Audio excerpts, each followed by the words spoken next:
Beleza, minha gente? Olha só. Fizemos uma primeira videoaula falando sobre o funcionamento dos instrumentos de corda, falando sobre as cordas vibrantes. E eu optei por fazer esse vídeo falando só do lado prático, tá? E a primeira coisa que eu queria tentar esclarecer de forma um pouquinho, melhor é como funcionam os harmônicos na prática. Bom, isso depende um pouco de cada instrumento. Eu vou tentar falar da situação mais genérica possível, seria falar de um violão, tá bom? Do violão tocado na forma clássica, sem nada de especial, tá? Bom, o que acontece? Eu disse a vocês que a corda tem vários modos de vibração. Então, esse é o primeiro modo, é o modo mais simples, e esse primeiro modo é o modo responsável pela nota musical. Como assim, cara? Se a frequência da nota musical for 440 Hz, esse meio da corda tem que descer e subir 440 vezes por segundo. Tá? Então, olha só, hein? Tem que descer e subir 440 vezes por segundo, para que faça uma nota musical de 440 Hz. Bom, aí, pessoal, esse é o mais simples, ele é o primeiro harmônico, tá? E é interessante sacar o seguinte, olha só que legal, como é que são esses harmônicos na prática? Na verdade, quando eu bato na corda, então, quando eu pego o meu violão, tá? Venho aqui no meu violão e bato na corda. O que eu fiz? Então, ó, eu tô batendo a corda, tá? Ó, batendo a corda. O que eu fiz, tá? Bom, o que eu fiz foi o seguinte, na verdade, ao bater na corda, eu faço N harmônicos ao mesmo tempo. Bater na corda, eu faço uma mistura harmônica nessa corda. Como? Porque não interessa pra gente agora, mas eu faço uma mistura harmônica. Só que tem um detalhe. Apesar de eu fazer uma mistura, o primeiro harmônico tem amplitude maior do que todos os outros. Como a amplitude do primeiro harmônico é maior do que todos os outros, o som do primeiro harmônico é mais intenso que os dos outros. Então, o primeiro harmônico vibra com maior amplitude. Então, o som dele é mais intenso. O primeiro harmônico estabelece o som da nota musical. Ele estabelece o som da nota porque é a lei mais forte. Eu sou o som mais forte, o primeiro harmônico.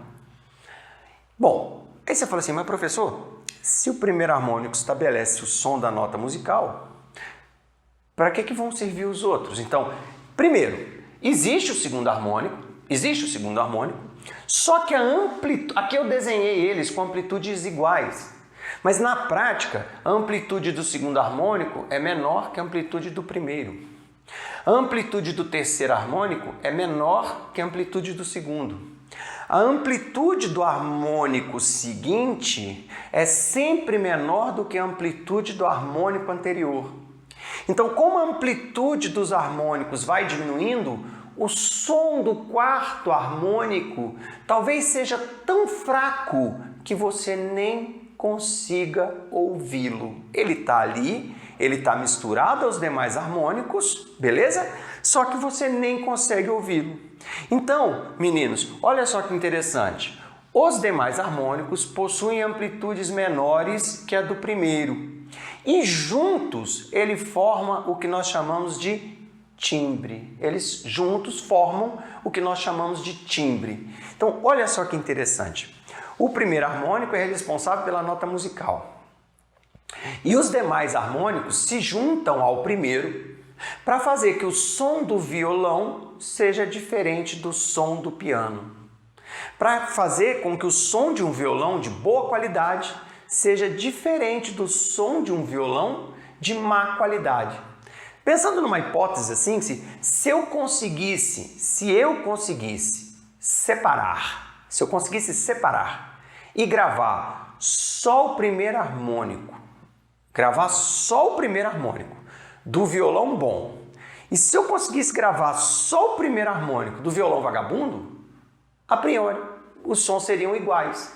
O que faz os sons serem diferentes é a composição harmônica. é a mistura dos demais harmônicos ao primeiro para que o som de um instrumento seja diferente do som do outro instrumento. Então, esse é o lado prático dos harmônicos quando nós estamos falando aí no nosso dia a dia de música. Bom, outra coisa que eu queria comentar com vocês é o seguinte, por exemplo, nós temos aqui essa moça tocando um violoncelo e o violoncelo ele tem uma forma diferente de fazer a corda vibrar, mas a ideia é a mesma, você vai fazer a corda vibrar, tá? E você vai ter ali cordas mais grossas e cordas mais finas. Então, olha só que interessante. Nós vimos que a frequência da corda, que é a frequência do som, é dado por essa equação. N, que é o número do harmônico, que nós já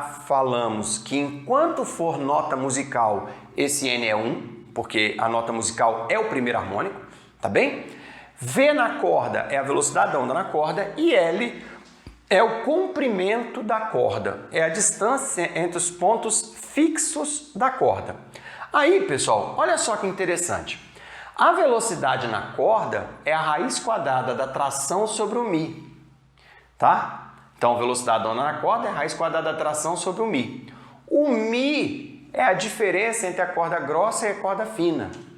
A corda grossa tem um Mi grande, tá? A massa por comprimento, o Mi é a massa por comprimento, tá? Então, o que acontece? A espessura da corda vai determinar o Mi. Se eu tenho uma corda grossa, eu tenho um Mi grande.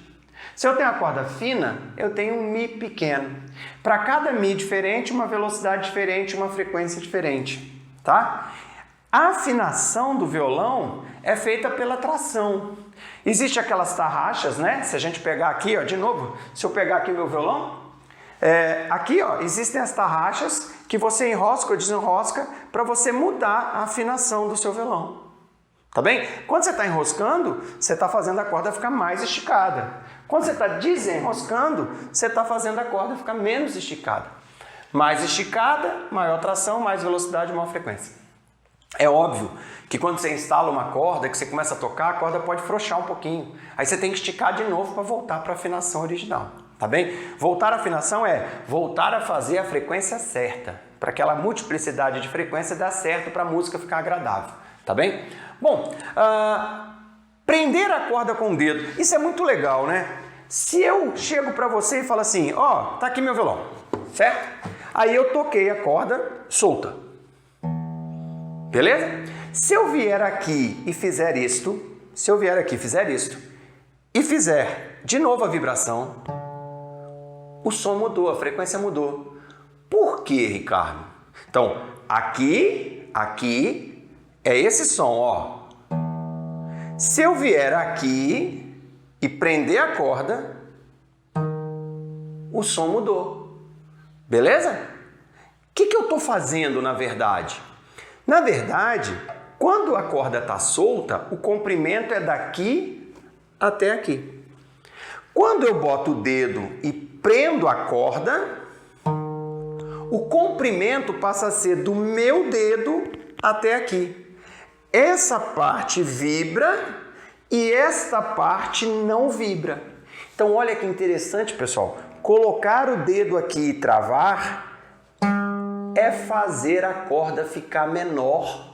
E aí olha ali para a fórmula, olha ali para a nossa fórmula. Se a corda fica menor,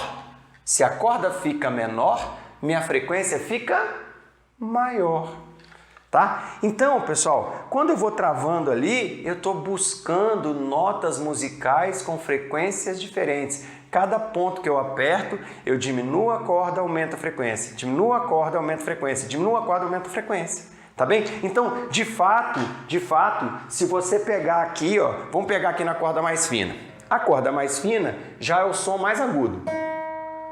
Se eu botar o dedo aqui, ó, se eu colocar o dedo aqui,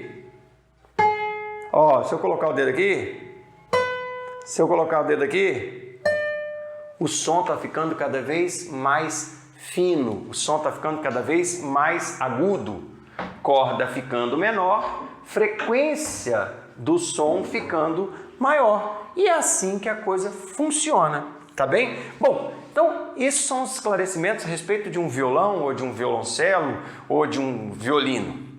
Existe um outro instrumento que é muito interessante, que é a harpa. Quem dera eu tivesse uma harpa aqui para estar mostrando para vocês. A harpa ela tem uma característica muito legal.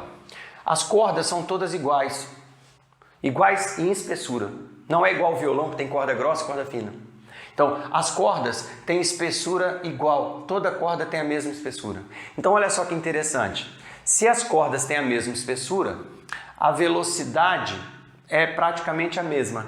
Porque eu posso garantir, né, a mesma espessura, a mesma tração, a mesma velocidade. E aí, como é que eu faço para ter sons com instrumentos diferentes? Para eu poder ter sons com cordas, com sons diferentes, eu faço cordas de tamanhos diferentes. Então você pega aqui na harpa, as cordas são curtas. Você pega aqui, as cordas são longas. Então numa harpa, eu não tenho controle da velocidade. Numa harpa eu só tenho controle do comprimento e mesmo assim trocando de uma corda para outra. Não posso fazer igual o violão de travar a corda porque não tem como travar a corda. Tá? Então, meninos, cordas grandes fazem frequências pequenas, tá? E cordas pequenas fazem frequências grandes. A afinação continua sendo feita pela tração, eu vou afinar ali pela tração, e as cordas de comprimentos diferentes vão ter L's diferentes, como vão ter frequências diferentes. Beleza? Então, para cada L eu tenho uma frequência. L grande, frequência pequena, som grave. L pequeno, frequência grande, som agudo. Beleza, minha gente? Com isso, nós encerramos aí o assunto de cordas vibrantes. O próximo vídeo, pessoal, vai ser para tratar dos tubos sonoros, os instrumentos de sopro e alguns também instrumentos de percussão. Tudo bem, gente? Valeu e até o próximo vídeo. Tchau, tchau!